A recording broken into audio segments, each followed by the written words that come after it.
Oui, je pense qu'il faut y croire. Il faut y croire. Je ne veux pas aller dans mille chemins. Nous-mêmes, au Mali, après le coup d'État, on a été approché par un pays dont je vais taire le nom ici, mais si on insiste, je peux le dire aussi, je n'ai pas peur, pour nous dire, écoutez, de combien de mois de transition vous avez besoin pour qu'on dise à la CEDEAO de vous foutre la paix? Contre une orientation qu'on nous voulait, qu'on n'a pas voulu prise, qu'on n'a pas voulu prendre. Jusqu'à présent, on est en train de payer le prix. Ça, c'est juste pour vous donner juste un élément pour réfléchir. Deux, moi, je pense que si on parle aussi d'intégration, je crois qu'Aurélien Agbenossi en a parlé tout à l'heure, nos pays ont fait près de 10 ans en train de lutter contre l'insécurité, ont tué nos gens par centaines, par milliers.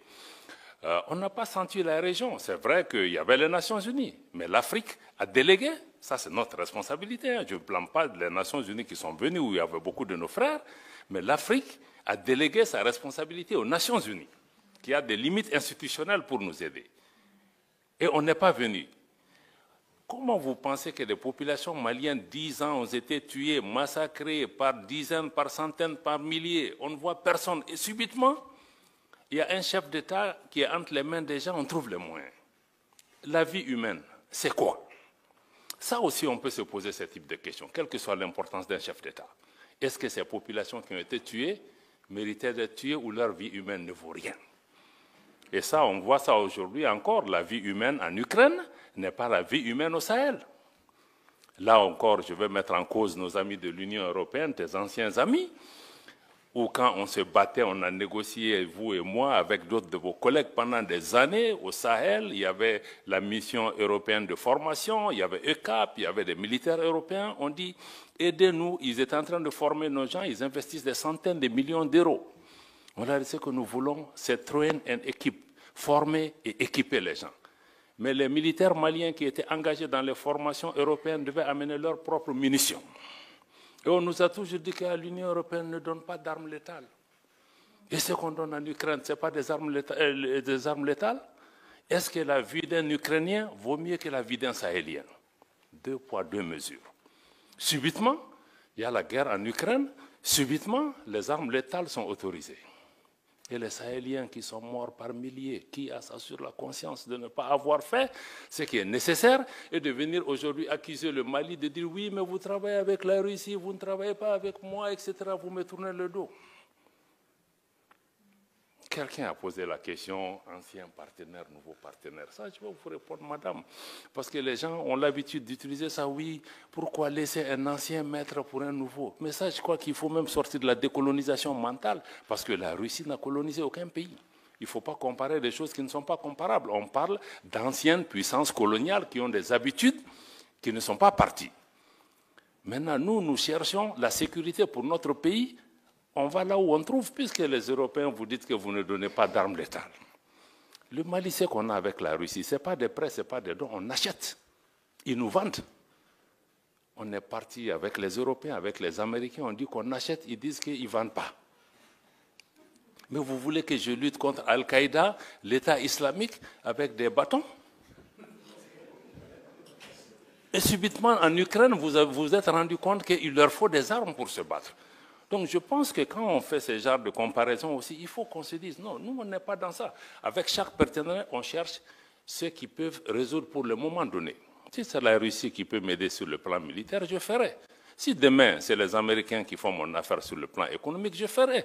Si c'est demain les Turcs qui peuvent... Donc moi je pense qu'il faut que les gens comprennent que nous sommes dans ce schéma. Parce que quand le Mali a voulu choisir, on nous a dit que non, vous ne pouvez pas choisir. On dit aux gens, non, tu viens dans ma maison, mais tu me dis que moi, je vais dormir dans telle chambre, tu chasses ta femme et ton voisin ne viendra pas chez toi. On était dans ce type de situation. Quelqu'un dit oui, la souveraineté, on en a parlé pendant des années. Ce n'est pas un concept nouveau. Mais ce n'est pas un concept nouveau parce que l'Afrique francophone n'a pas grandi, elle est restée adolescente. Elle n'a jamais été décolonisée. Pourquoi on a 6 coups d'État dans des pays francophones et pas dans des pays anglophones? Ça, ce sont des questions de fond qu'on doit répondre. C'est pourquoi nos pays en sont. C'est une honte pour nous que 60 ans après les indépendances, on parle même de souveraineté. Parce qu'on ne l'a pas. Ni monétaire, ni économique, ni politique.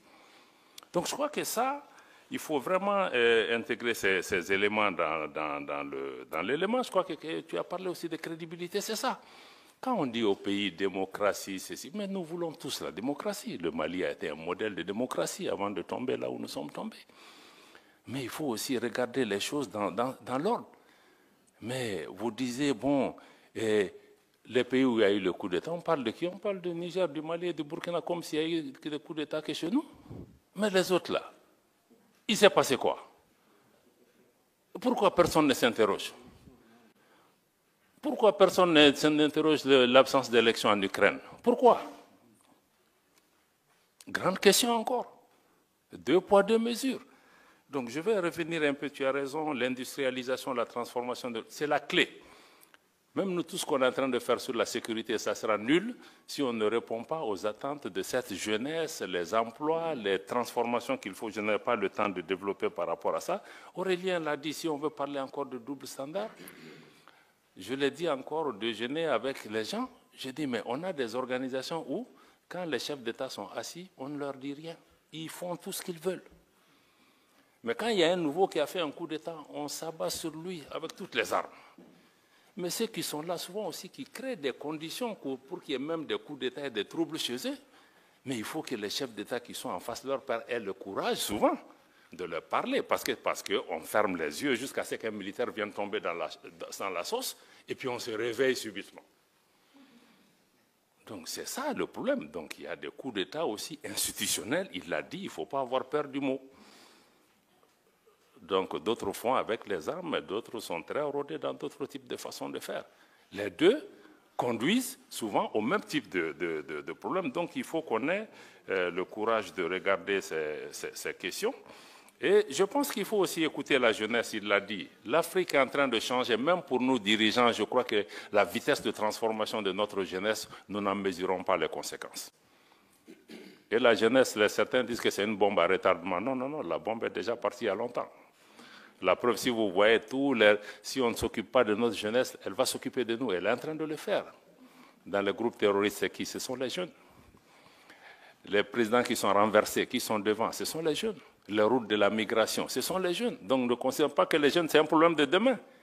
Il est déjà enclenché et on va en subir les conséquences un peu partout. Et aussi, l'opposition CEDEAO-AES. Je pense que c'est une création. Moi, je trouve même que c'est une création de certains responsables de la CEDEAO. Parce que quand nous, on a créé l'Alliance des États du Sahel, la charte du Liptako-Gourma le 16 septembre 2023, vous allez lire le préambule, il réitère l'attachement des 3 pays à la charte des Nations Unies, à l'acte constitutif de l'Union africaine et au traité de la CEDEAO. Pourtant, les 2 sommets de la CEDEAO qui ont suivi, ils ont dit non, non, non, ces gens, ils veulent casser l'intégration, ils ne veulent pas de ceci, ils ne veulent pas de cela, c'est une organisation fantôme. Donc, on a créé un antagonisme qui n'avait pas lieu d'être. Parce que pour des pays qui veulent casser l'intégration, on n'avait pas besoin de citer la CEDEAO, on allait juste prendre notre chemin. Donc, moi, je pense que c'est quelque chose qui a été fait et qui nous a amené un peu dans des erreurs jusque là où nous en sommes aujourd'hui. Les sanctions aussi, il faut revenir à ça. Je crois que quelqu'un en a parlé ici. Pourquoi les sanctions n'ont pas marché? Ça n'a pas marché parce que l'objectif des sanctions dures qu'on a vues, fermeture des frontières, des banques, etc., et privation des denrées de première, l'objectif c'était de faire tomber les nouveaux régimes en faisant de la population des boucliers humains, que la population va descendre dans les rues. Je connais des chefs d'État qui ont dit dans les sommets que vous mettez une sanction comme on a fait au Niger, je vous donne ces 2 semaines maximum, ça va s'écrouler. Ça ne s'est pas produit. Donc moi je pense qu'il faut, quelqu'un l'a dit, sanction aussi ne veut pas dire ostracisme. Quand on sanctionne, il faut un engagement. On peut être exclu d'une organisation, mais ça ne veut pas dire qu'on ne doit pas parler à ceci. Notamment les secrétariats de nos organisations, le secrétariat de la Commission de l'Union africaine, le secrétariat de la Commission de la CEDEAO, même l'UEMOA. L'UEMOA, ce n'est pas un secret, moi j'ai vu, le président de la Commission de l'UEMOA n'a jamais voulu rendre visite au Mali en disant que nous, il n'a pas reçu d'autorisation pour le faire. Mais quand on est même suspendu, toi tu es secrétaire, parce que quand on est suspendu, je vous dis, on est obligé de payer nos cotisations. Donc ça veut dire que le président de la commission, je le paye. Il est obligé de venir au Mali, de regarder c'est quoi la situation. Donc je pense que toutes ces séries d'erreurs doivent pouvoir être évitées de mon point de vue. notre sœur journaliste de Africa, il a dit l'accès à la mer. Vous savez, l'accès à la mer n'est pas une condamnation à mort. L'enclavement. La Suisse est un pays enclavé. Deuxièmement, nos pays ont vécu des années après les indépendances, avant la création de ces organisations. Nous avons des modalités, nous avons même des modalités bien avant ça. Donc, quels que soient les cas de figure, je crois que ce soit sur le plan bilatéral, que ce soit entre l'AES et la CEDEAO, on va devoir trouver des modalités, c'est ce que j'appelle des modalités de vivre en commun. Comment les gens vont aller et venir, comment on va sécuriser, comment on va se marier, comment on va faire ceci, ça. Donc je pense que ça, on ne peut pas nous faire peur avec ça. Deuxième élément, si un pays côtier peut te taper la poitrine, c'est parce que tu as des pays enclavés en face, qui sont tes clients. Parce qu'autrefois, nous, on pensait que c'est le Mali qui dépendait des pays côtiers, mais aujourd'hui, tous les pays où il y a des ports, ils sont tous à Bamako représentés en compétition. Parce que je peux décider d'utiliser Cotonou. Si Cotonou me fatigue, je vais aller à Dakar.